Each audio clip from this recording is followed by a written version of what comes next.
Hi, you're watching FedScoop TV. I'm Dan Verton. I'm talking here today with Jennifer Nowell.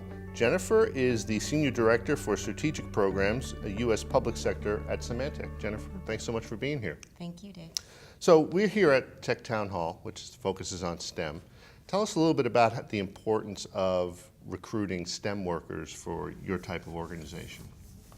I think recruiting is really important, and one of the things as we think about the importance of science, technology, engineering, and mathematics is that when you think about what Symantec does, and Symantec Corporation is the largest security company around the globe, you really think about the type of innovation and recruiting and being able to really think about the types of talent that we want to be able to come and work at Symantec. So it is critically important that we are looking at that. Mm-hmm. Is it, are you finding it difficult to find folks?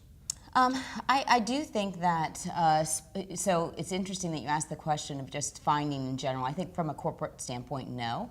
But obviously I'm the director for public sector, right? And I care about things that are going on within my vertical space. And so I think what's important to remember is that it's not just holistically are we getting talent, but it is also are we refining them into specific market areas. So for us, it does become more difficult because we have such a smaller population. But overall, the criticality to Symantec in really finding people who are focused on those areas is important. So that's an interesting segue to the next question, which deals with the nation faces a lot of different challenges when it comes to STEM, all the way from the pipeline of students and potential graduates to attracting them and retaining them.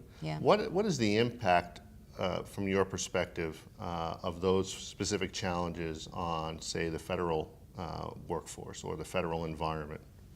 Yeah, well, I think it's almost important to back up a bit about that topic, because what I'll say is that, I obviously work full-time, but I'm also a full-time mom, and I have 4 children at home, and as they're going through their education process, it's interesting because what I'm finding is that we're not starting young enough, right? We're not starting young enough in our educational system to allow our children to be able to understand that these things are related to everything that we do in everyday life.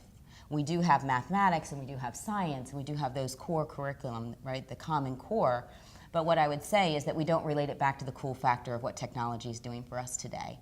So even when I think about, I'll take an example of Career Day, and I raise my hand, I say, I'd love to come in and talk about cybercrime, and I'd love to come in and talk about these things.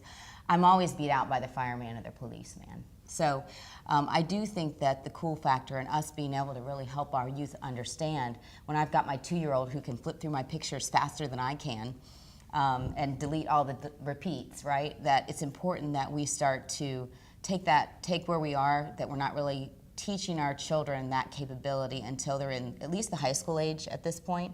I think it's important for us to back in as a nation and really make it an educational from in the K through 12. Let's talk about that in a little more detail, because one of our final questions for you was how will you encourage young people to get involved in STEM and pursue a STEM career.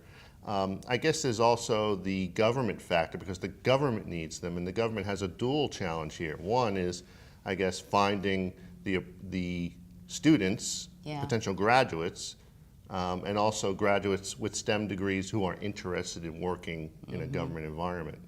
So how do you solve that challenge? Yeah, I think it's, so we talk about the youth, and I think if we look at, even if I think about myself, right? So I don't have an engineering degree, but I'm in an engineering field. And the reason that happened is because my job experience took me down this path.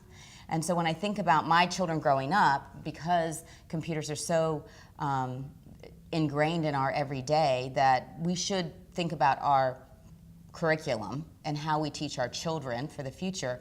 But when I think about graduates coming out now and the workforce being, it's always challenging, how do we really entice them into the work? There's amazing programs in the federal government, right? The internships that are available for graduates right now. There's the Pathway programs, which is an internship. There's a website out there, and I wrote it down on one of my notes, and I should have thought about it for this, stemconnector.org, that's the website. And when you look there, it talks about all these amazing internships that graduates can get. So I think there are programs out there that really are just, how do we make colleges and universities know about them? How do we make the graduates that are coming out understand? Those are paid internships, right? It's not something that they're going to come out and not have any income. I think the other part is I go back to the cool factor. You know, I had the opportunity about 2 years ago to go out to NASA Langley Research Center in Hampton, Virginia. And when you look at the work that they're doing, the Orion is one of the next space capsules, and they're just doing work on how does that thing hit the ground? What's the land look like? So when we talk about STEM, I always, because of my background, think about computers and engineering. But when we think about just the science and the mathematics and all the cool things that go along with that, we forget to talk about those things. So a little long-winded, but I do think there are some great opportunities for the here and now.